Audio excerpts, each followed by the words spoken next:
Hello everyone, welcome to smart civil world. आप ये जो है आरसीसी सीरीज का सेकंड लेक्चर है और पार्ट वन ऑलरेडी आ चुका है। तो आप चैनल पर देख सकते हैं, प्लेलिस्ट ऑलरेडी अपलोड की जा चुकी है। उसी का सेकंड पार्ट यानी मटेरियल प्रॉपर्टीज का सेकंड पार्ट हम लोग यहाँ पर आज डिस्कस करेंगे। तो चलिए लेक्चर शुरू करते हैं। ये जो है आपकी कंटेंट्स है रेनफोर्स कंक्रीट की प्रॉपर्टीज को लेकर, जिसमें पार्ट वन में हम कंक्रीट के बारे में ऑलरेडी ये सारे टॉपिक्स जो है डिस्कस कर चुके हैं। ठीक है, आज हम यहाँ पर रेनफोर्सिंग स्टील के बारे में, उसके टाइप्स, उसकी ग्रेड्स, स्ट्रेस स्ट्रेन कर्व और कुछ इंपॉर्टेंट रिलेटेड फैक्ट्स जो कि रेनफोर्सिंग स्टील से जुड़े हुए हैं वो हम यहाँ पर देखेंगे। ठीक है, तो सबसे पहली चीज है जो कि आप यहाँ के टाइटल में देख रहे होंगे वो ये कि reinforced concrete as a material use होता है स्ट्रक्चर में। सो उसी के रिगार्डिंग कंक्रीट जो है वो चीज ऑलरेडी हम देख चुके हैं। Now what basically the term reinforcement is. तो रेनफोर्समेंट क्या प्रोवाइड करता है कंक्रीट में, ऐसी क्या फ्लॉ है जो कि हमें इसको as a plain concrete use करने के लिए रेस्ट्रिक्ट कर रही है। Because if you have seen कि कंक्रीट को एज अ प्लेन कंक्रीट भी यूज किया जा सकता है या फिर रेनफोर्स कंक्रीट की तरह भी उसको यूज किया जा सकता है। So we found that individual concrete as a material, there are some flaws in it, and the major or the biggest flaw in the concrete is its tensile strength, resistance. So किसी भी load के against अगर इस concrete को tensile strength जो है provide करनी होगी, so it is incapable of providing the tensile strength against the external load और द टेंशन। ठीक है, तो ये एक कमी है कंक्रीट में जो सबसे बड़ी है, और हम ये इंश्योर नहीं कर सकते कि कभी भी स्ट्रक्चर में जो है टेंसाइल लोड ना आए। सो उस केस में हमें अपने प्लेन कंक्रीट को स्विच करना पड़ेगा एक डिफरेंट फॉर्म ऑफ कंक्रीट में, जिसको नाम दिया गया है reinforced concrete. So basically if you want to define what reinforcement is, so reinforcement is that material which is used to provide it in concrete, embedded in concrete rather, to remove the tensile resistance incapability of the concrete, right? यानी हम उस material को reinforcement की तरह use करते हैं जो कि डक्टिलिटी इम्पार्ट करे आपके कंक्रीट में और साथ साथ ओवरऑल स्ट्रक्चर में भी। ठीक है, डक्टिलिटी अगर इम्पार्ट करेगा तो इसका क्या फायदा होगा, क्योंकि कंक्रीट जो है टेंशन बिल्कुल भी रेजिस्ट नहीं कर पाते। आई मीन थोड़ा बहुत रेजिस्टेंस होता है, लेकिन वो उसके कंपैरिजन कंप्रेशन स्ट्रेंथ के कंपैरिजन में ना के बराबर होता है। सो इसका एक सबसे बड़ा नुकसान है कि जब भी कंक्रीट फेल होगा ये ब्रिटल नेचर शो करेगा। कंक्रीट जो मटेरियल है वो ब्रिटल नेचर शो करता है जब वो फेल होता है, यानी स्ट्रक्चर सडनली कोलैप्स होगा। और अगर ऐसा हो रहा है तो यहाँ लाइफ लॉस का खतरा ज्यादा होता है। ठीक है, तो हम सडन फेलियर या सडन कोलैप्स को प्रिवेंट करना चाहते हैं। इसी वजह से हम चाहते हैं कि कंक्रीट में जो ये ब्रिटल नेचर है, कंप्रेशन ये इजीली ले लेगा, पर टेंशन ऐसा मटेरियल ले जो कि उसमें डक्टिलिटी इम्पार्ट करे और साथ ही साथ जो सडन कोलैप्स है इसको बचाए। ठीक है, तो ये बहुत ही इंपॉर्टेंट फीचर है रेनफोर्समेंट का। अब दूसरा सवाल ये आता है कि रेनफोर्समेंट क्या मतलब डक्टिलिटी किस चीज से हमें मिल सकती है। जितने भी मेटल्स हैं बेसिकली उनकी ये प्रॉपर्टी होती है कि वो मेलिएबल होते हैं, यानी they can be drawn into sheets, वो डक्टाइल होते हैं, यानी they can be drawn into wires, fine, और वो सडन फेल नहीं होते हैं। फेल होने से पहले एक सफिशिएंट टाइम होता है हमारे पास एज अ वार्निंग कि that material has gone into the non linear range, और इसके बाद अब उसमें जो है इधर अगर मेलिएबिलिटी यानी शीट्स की बात करेंगे तो शीट्स आपका लेंथ वाइज एलोंगेट होगी, या डक्टिलिटी यानी वायर्स की बात करेंगे तो वो भी वहां पे नेक का फॉर्मेशन होगा। द टर्म जो प्रोसेस होता है जिस दौरान आपका जो रेनफोर्समेंट होता है ये फेल होता है, तो टेंशन फोर्स लगाने की वजह से ये जो ओवरऑल क्रॉस सेक्शन का विड्थ है ये गोज ऑन डिक्रीजिंग। ठीक है, इस तरीके से। तो एक पॉइंट आता है जब यहाँ से ये फेल होगा, बट जो लेंथ इसकी इनिशियली इतनी थी वो अब इतनी हो चुकी है, यानी कि फेल होने के दौरान या फेल होने से जस्ट इमीडिएट पहले इसने सफिशिएंट वार्निंग प्रोवाइड कर दी होगी कि ये आपका स्ट्रक्चर जो है फेल होने वाला है या ये मटेरियल जो है फेल होने वाला है। ठीक है, तो रेइंफोर्समेंट को हम कोई भी एक मेटल जिसमें डक्टिलिटी प्रॉपर्टी है, मेटल्स में यूजुअली डक्टिलिटी प्रॉपर्टी होती है, वो हम यूज कर सकते हैं। ठीक है, so we have number of metals available, for example we have iron और steel, we have copper, we have aluminium, okay, we have silver also, various metals are there, but अगर इन दो की बात करो तो ये इकोनॉमिकल पॉइंट ऑफ व्यू से हमारे लिए फिजिबल नहीं है। दूसरा, अगर देखा जाए तो थेफ्ट के चांसेस, स्ट्रक्चर के अंदर से ही रेनफोर्समेंट जो है गायब हो गया, जस्ट इमेजिन। सो थेफ्ट के चांसेस या इस तरीके की अनसर्टेन सिचुएशंस जो हो सकती हैं। अब बात करते हैं एल्यूमिनियम और आयरन की, yes rather I would say steel की। ठीक है, बिकॉज आयरन में प्रॉब्लम ये होती है कि यहाँ कोरोजन के चांसेस ज्यादा होते हैं। स्टील बिकॉज एक अलॉय है तो इसमें डक्टिलिटी प्रॉपर्टी तो होती है, साथ साथ ये रेजिस्ट करता है कोरोजन को। ठीक है, तो स्टील एंड एल्यूमिनियम ये दो ऐसे मटेरियल हैं जिनका हम कंपैरिजन करेंगे और ये जस्टिफाई करने की कोशिश करेंगे कि क्यों स्टील ज्यादा बेनिफिशियल रेनफोर्समेंट प्रूव होता है देन एल्यूमिनियम। ठीक है, तो इसके पीछे जो रीजन है वो हम देखते हैं, right? So whenever any structure is being constructed, it is experiencing some exposure conditions. It is exposed to the environmental condition, right? तो वो environment किसी समय पर एक मॉडरेट टेम्परेचर में होगा, किसी समय ये टेम्परेचर जो है अप भी हो सकता है और किसी समय ये टेम्परेचर डाउन भी हो सकता है। तो इसके साथ इस समय पर होगा क्या कि जब आपने स्ट्रक्चर को कंस्ट्रक्ट कर दिया या कोई स्ट्रक्चरल एलिमेंट को कंस्ट्रक्ट कर दिया है तो वो उसकी बाउंड्री कंडीशंस के विद इन रेस्ट्रिक्ट हो जाता है कि it is not allowed to expand और कॉन्ट्रैक्ट फ्रीली। जब ऐसी सिचुएशन है तो उस केस में क्या होगा कि कंक्रीट का एक पूरा सेक्शन होगा और इसके अंदर लगा हुआ है यहाँ पर एक रेनफोर्समेंट बार। यहाँ पर मैं एक चीज आपको बताना भूल गई कि जब हम रेनफोर्समेंट देंगे तो यूजुअली हम इन्हें बार्स की फॉर्म में सबसे ज्यादा यूज करते हैं। सरिया कंस्ट्रक्शन साइट्स को बहुत जगह देखा होगा। ठीक है, सो उन बार्स की फॉर्म में रेनफोर्समेंट प्रोवाइड करते हैं। तो when you have embedded bars in the section, let us suppose ये स्ट्रक्चरल एलिमेंट जो है बीम है, इसमें इस तरीके से लेंथ का जो व्यू है वो ऐसा दिखाई दे रहा है। ठीक है, तो ये जो रेनफोर्समेंट बार यहाँ लगा हुआ है ये इस फिक्स्ड एंड के बीच में है। Now due to temperature rise क्या होता है, वी नो वन थिंग जो हमने सूम में पढ़ा था कि टेम्परेचर राइज होने से there is change in length and that change in length is proportional to alpha delta T.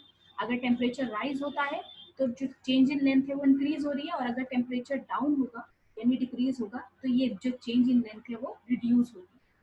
ठीक है, सो यहाँ पर हमारे दो मटेरियल है, एक है एल्यूमिनियम एक है स्टील।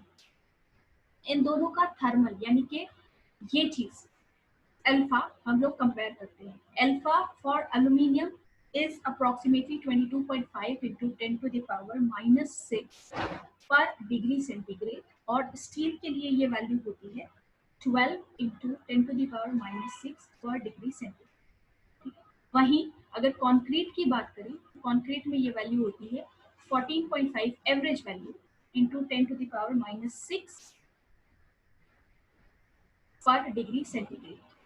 ठीक है, तो जैसे कि आपने यहाँ देखा कि आपका जो स्टील है या चेंज इन लेंथ है that depends on one factor alpha and other depends on change in temperature.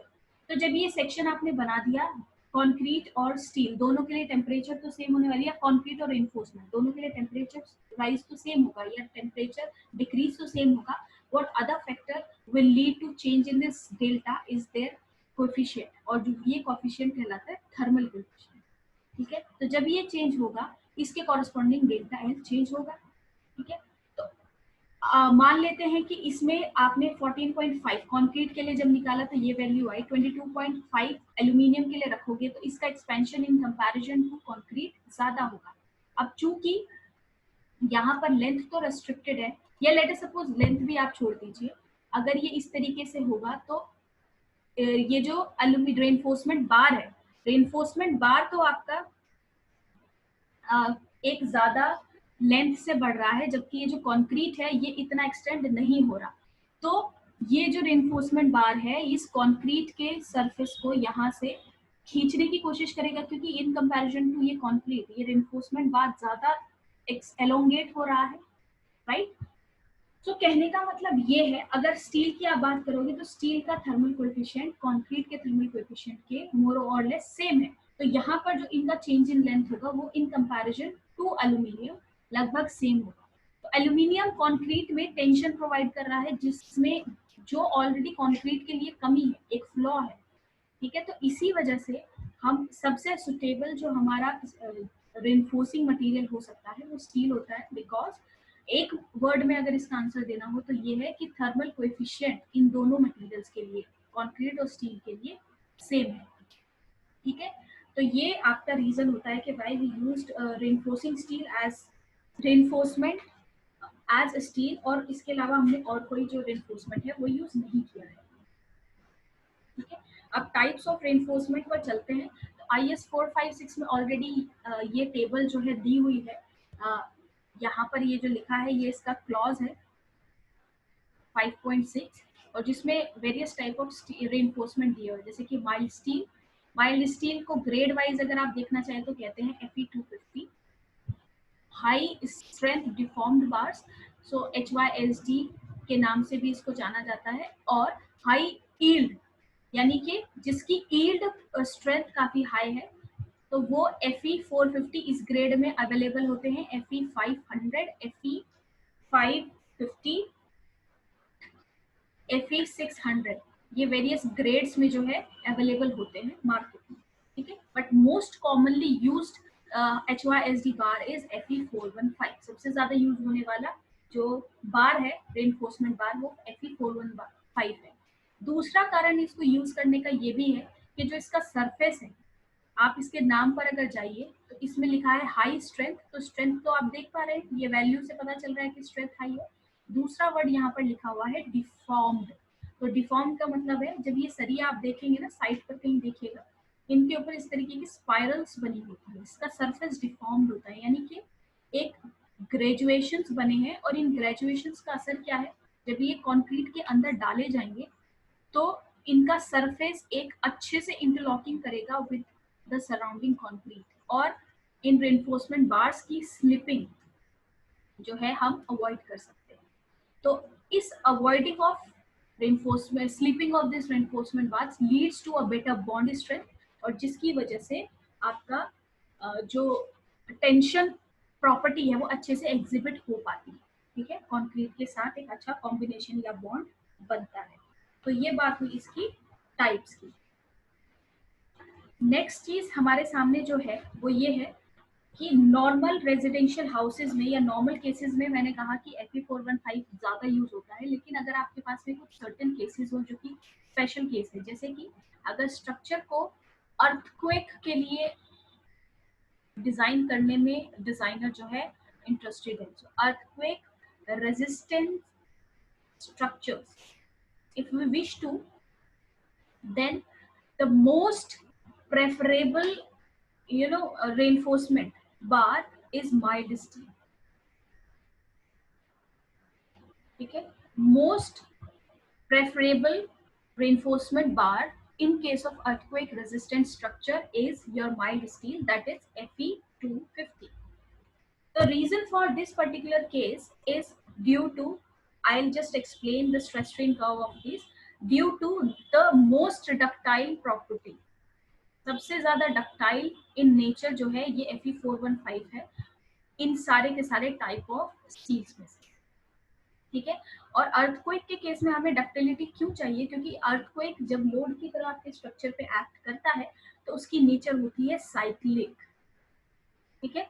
इसे कैसे समझ सकते हैं आप, मान लीजिए ये कोई स्ट्रक्चर या बिल्डिंग है और ये ग्राउंड सरफेस, ठीक है। जब अर्थक्वेक लगेगा ग्राउंड पर तो वो क्या करेगा, इस ग्राउंड को शेक करेगा, और शेकिंग की वजह से जो आपका स्ट्रक्चर है ऊपर का पोर्शन इनर्शिया की वजह से उसी पोजीशन पर रहेगा, बट नीचे का स्ट्रक्चर कभी इस डायरेक्शन में मूव करेगा, कभी इस डायरेक्शन में मूव करेगा, यानी टू एंड फ्रो मोशन होगा, ठीक है।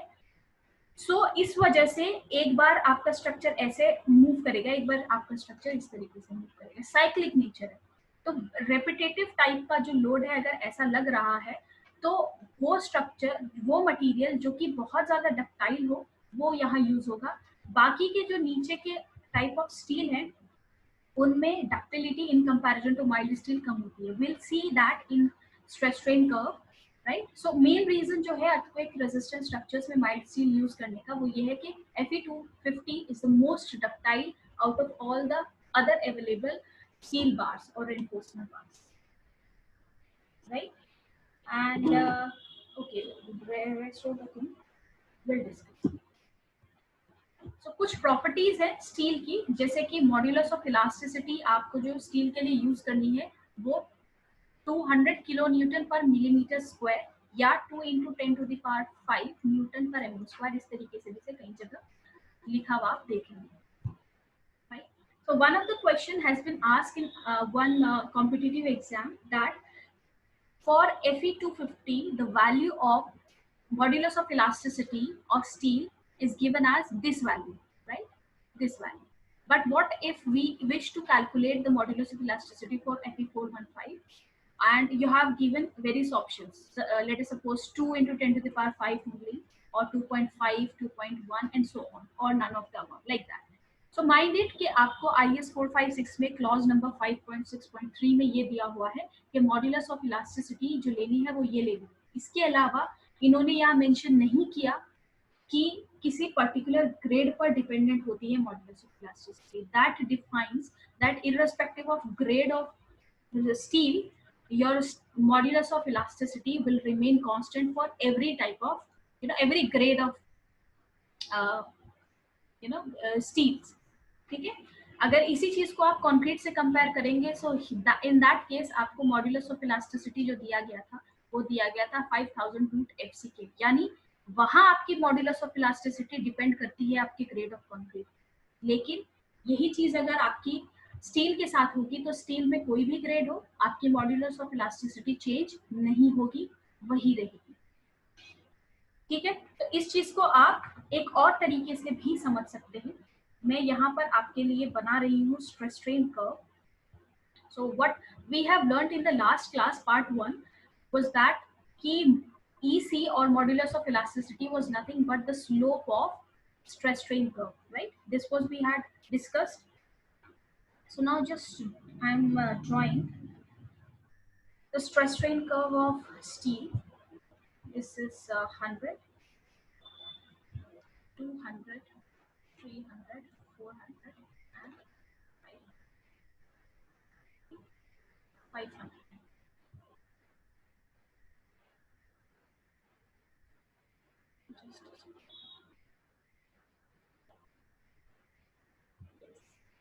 So this is how I am drawing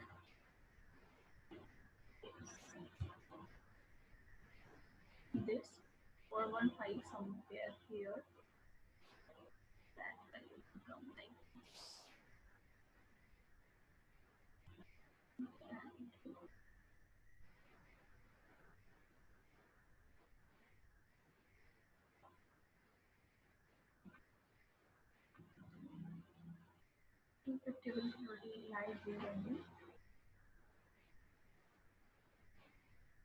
So here in this particular curve, what you will see is ये आपका स्ट्रेन एक्सिस है और ये आपका स्ट्रेस एक्सिस है, और ये स्ट्रेस सारी वैल्यूज जो है MPa और न्यूटन पर mm square,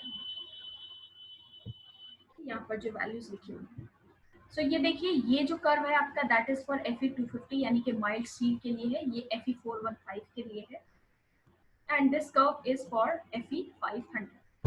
If you can observe from this curve कि सबसे ज्यादा स्ट्रेन आपको किस कर्व में दिखाई दे रहा है, Fe250 में दिखाई दे रहा है।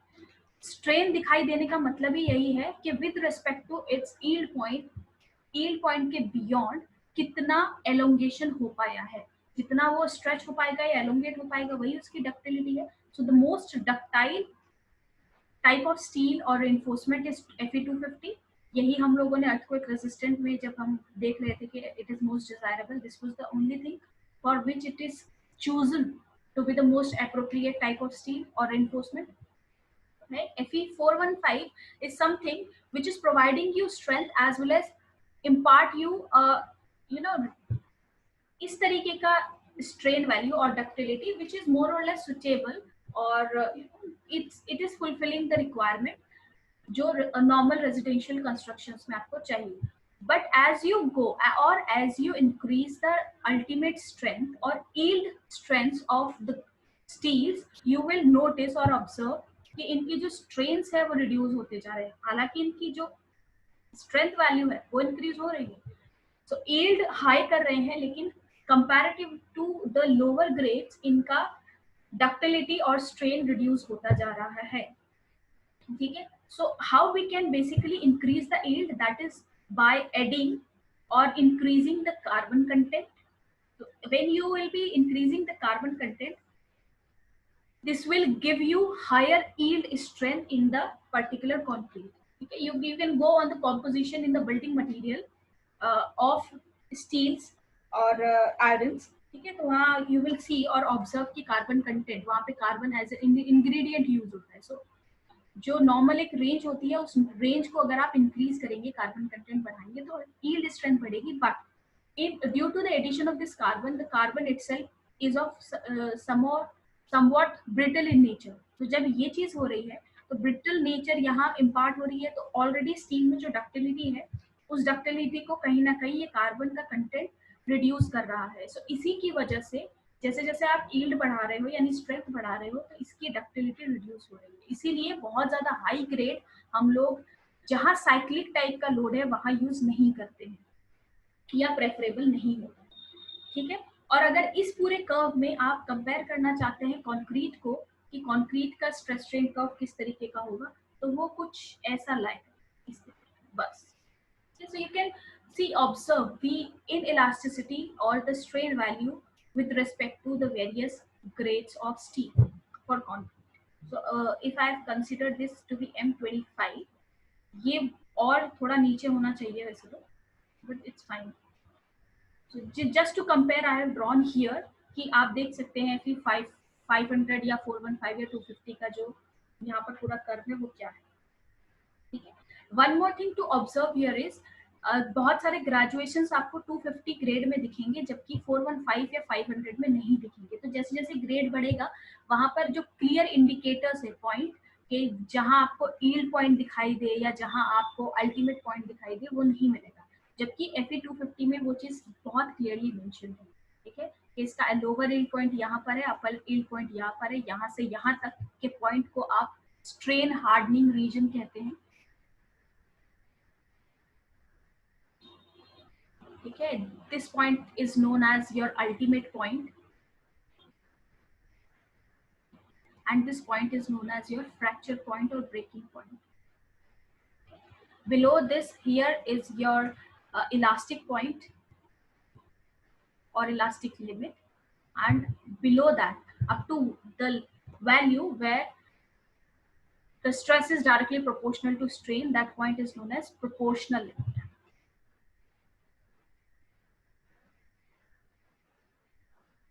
Okay. One more thing which is visible in this particular curve is मैंने कहा कि grade of steel जो है modulus of elasticity जो of steel for different grades remain same. तो यहाँ पर यहाँ से लेकर एटलीस्ट इस पॉइंट तक आप देखेंगे कि एक ही लाइन है, एक ही कर्व है. तो यानी ये जो स्लोप है डिफरेंट ग्रेड्स के लिए यहाँ तक कोई चेंज नहीं आया है इसमें. इसके ऊपर से जो है इनका डक्टिलिटी रेंज डिफर हुआ है. Slope up to a certain limit change नहीं हुआ है. ठीक है. तो ये इलास्टिक लिमिट हुआ. उसके बाद आपका ये अपर और लोअर यील्ड पॉइंट है. तो beyond yield point basically yield point को ही हम यहाँ पर जो ये लिखा हुआ है ना Fe 250, सो ये 250 बेसिकली इसका यील्ड पॉइंट है. इसकी अल्टीमेट वैल्यू समवॉट इस 250 से हायर होगी. लेकिन हम अपने डिजाइन में स्ट्रेंथ वैल्यू को इसके ऊपर इसलिए नहीं लेते हैं क्योंकि इतना ज्यादा अननेसेसरी जो स्ट्रेन है वो हम अपने स्ट्रक्चर में यूजर को जो है कंफर्ट प्रोवाइड नहीं करता है तो वो हम अलाउ नहीं करते हैं स्ट्रक्चर्स में. ठीक है. लेकिन अगर 415 या 500 में आप जाएंगे और यहाँ देखेंगे तो इस तरीके के ग्रेजुएशन दिखाई नहीं दे रहे हैं. तो कैसे पता चलेगा कि यील्ड पॉइंट कहाँ है. उसके लिए एक तरीका है, यहाँ पर स्ट्रेन्स के मार्किंग होती है, तो जिस जगह पूरा टोटल आपका इसका जितना भी स्ट्रेन आया होगा इसके 0.2% पर जाइए, इस 0.2% को इनिशियल स्लोप के पैरेलल एक्सटेंड करिए और जहां पर ये कर्व कट हो जाए इसको इस स्ट्रेस वैल्यू पर मैच कर दीजिए और ये पॉइंट आपका यील्ड पॉइंट होगा। ठीक है, तो ये 0.2% जो स्ट्रेन है, this is known as your proof strain. ठीक है, this is known as your proof strain. और ये हम कब करते हैं, जब हमारे पास एक क्लियर यील्ड पॉइंट नहीं विजिबल होता है। ठीक है, तो ये चीज है आपकी स्ट्रेस स्ट्रेन कर्व, कंप्लीटली मैंने यहाँ डिस्कस कर दिया है। इससे रिलेटेड माइल्ड स्टील में जो काफी इंपॉर्टेंट पॉइंट्स हैं, जैसे कि स्ट्रेट हार्डनिंग जोन हुआ या अल्टीमेट पॉइंट हुआ, फ्रैक्चर पॉइंट हुआ, ये सारी चीजें मैंने आपको यहाँ पर डिस्कस कर दी। एक इम्पॉर्टेंट ऑब्जर्वेशन आप लिख सकते हैं जो कि एज पर 17 IS 1786 है। ठीक है, ईयर है 2000, जिसमें कंपैरिजन किया हुआ है डिफरेंट ग्रेड्स ऑफ स्टील के रिगार्डिंग, किस चीज का, कि उसमें कितना एलोंगेशन है। ठीक है, सो grade of steel, you have expected ultimate tensile strength, right? And you have here as elongation. So FE 415, FE 500, FE 550 and FE 600, these are various grades of concrete, sorry steel. इनका expected ultimate मतलब इस तरीके से curve आ रहा था, तो इसका yield point कहाँ आ रहा है, 0.2 स्ट्रेन पर जाइए और जहां पर ये यील्ड आ रहा है ये तो आपका हो गया है इसका यील्ड स्ट्रेंथ, और बियॉन्ड दिस ये जो पॉइंट है ये इस यील्ड के ऊपर ही लाई कर रहा है, so that is your ultimate strength. So 415 के लिए अल्टीमेट स्ट्रेंथ जो है एक्सपेक्टेड वो है 485, 500 के लिए है 445, 550 के लिए है 585 एंड 600। सो ये ज्यादा ऐसा कहीं पूछी नहीं जाएगी, but for your knowledge I have shared this information. And elongation for FE 415 is 14.5%. For this value it is 12%, here it is 10%, and here also it is 10%. So you can clearly see from this table that as you go on increasing the ultimate strength of the steel grade, you will observe the elongations are continuously decreasing. ठीक है, 14.5 सबसे ज्यादा जो है यहाँ पर है। अगर आप इसको FE 250 से कंपेयर करना चाहते हैं तो 250 के कॉरस्पॉन्डिंग इसकी अल्टीमेट टेंसाइल स्ट्रेंथ है 412। ठीक है, and it's elongation is 20 to 22%, right? So this data is as per IS 1786 2000. What are the expected questions may arise from this part is कि आपसे elongations डायरेक्टली न्यूमेरिकल वैल्यू में भी पूछ सकते हैं या फिर कंपेयर कर सकते हैं कि किसमें सबसे ज्यादा होगा। You may be given with various grades of steel and you may be asked for the maximum elongation in which grade, right? So this is one thing. Okay, so the very last thing remained, it's just for information. तो अगर आपको आपने steel को usually जो है tension reinforcement tension की तरह, और यू कैन से कि टेंशन को रेजिस्ट करने के लिए हम स्टील को यूज करते हैं। ठीक है, अगर आप टेंशन के बदले कंप्रेशन के लिए इस स्टील को एनालाइज करें या टेस्ट करें, so what a particular change you will observe in that your stress strain curve will remain linear or identical in compression also, but up to elastic range. Okay, this is your axis of stress versus strain, and if you wish, let us suppose this is for HYSD bar, if you wish to draw, this is for tension. So up to what, up to elastic range. So let us suppose here is the elastic range of tension test, ये tension में आपने test किया है steel को, अगर यही same steel है और इसको आप कंप्रेशन के लिए टेस्ट कर रहे हैं, वो हम क्यों कर रहे हैं? आप कंप्रेशन मेंबर्स में देख सकते हैं, रेनफोर्समेंट हम लगाते हैं, it is experiencing compression, concrete उसको अच्छे से डील कर लेता है, but steel is also experiencing compression in that case, right? तो वहां पर अगर कंप्रेशन आ रहा है तो how steel behaves in compression, this is what we are interested in knowing, right? तो यहाँ तक वो कर्व सेम रहता है, but beyond this curve, this beyond the elastic point, the inelastic range starts, and here the curve becomes non-linear and it is, you know, deviating from its path, and it is much lower than what we observed in the tension case, right? So this basically deviation or this effect is known as your Boschinger effect. बहुत ज्यादा depth में आपको इस concept के नहीं जाना है, सिर्फ इस टर्म को जो है आप याद रख सकते हैं, इंपॉर्टेंट है। कहीं भी डायरेक्टली अगर ये टर्म पूछा जाए कि आपका टेंशन में जब स्टील है, जो आपने कर्व उस समय ऑब्जर्व किया है, अगर वही स्टील कंप्रेशन में टेस्ट किया जाए और स्ट्रेस स्ट्रेन कर्व उसका ड्रॉ किया जाए, तो there is a change in the curve, there is a change in the pattern of, you know, stress strain curve. So what that change or what that effect is known as. So you'll directly answer for that particular question as the Boschinger effect, right? So this effect is basically important when you have to consider the inelastic deformations, and that involves the reversible or reversal of stresses. So again, this effect basically comes into picture when the structure is experiencing earthquake loads specifically, क्योंकि reversal of stresses आपने कहाँ अभी देखा था? इस जगह, ठीक है? So this is a more technical term, not very necessary, but ये जो पार्ट है मैं earthquake resistant आपको यहाँ पर ही इसलिए भी बता रही हूँ, because in ASC syllabus you will find one topic जहाँ पर earthquake resistance structures के लिए जो है आपको डिजाइन या जो फीचर्स हैं वो पता होनी चाहिए, किस तरीके से हम earthquake पैरामीटर्स को कंसीडर करते हैं इन डिजाइन में. So this effect is related to, you know, it comes into picture very efficiently and prominently when your structure is under earthquake loading, right? So this is it for the material properties. यही आपको जानना जरूरी है, और लगभग सारे points और सारे फीचर्स हम लोगों ने यहाँ कंसिडर कर लिए हैं, कवर कर लिए हैं, जो आपके एग्जामिनेशन पॉइंट ऑफ व्यू से इम्पोर्टेंट है. हम लोग previous year questions of various examinations, for example GATE, engineering services examinations, various state पीएससीज या एसएससी की सीरीज अलग अलग प्लेलिस्ट में जो है डिस्कस करेंगे. कुछ एडिशनल फैक्ट्स अगर जरूरत पड़ी, अगर कुछ क्वेश्चन ऐसे आए जो पार्ट हमने यहाँ कवर नहीं किया है, तो I'll explain all the other facts in those playlists or series. So you may watch other lectures also. So stay tuned for the next video to be uploaded. And thank you for watching. Don't forget to subscribe the channel so that आपके पास notification जो है तुरंत आ जाए जैसे ही आप नया video जो है अपलोड होता है. ठीक है? Thank you for watching and stay happy.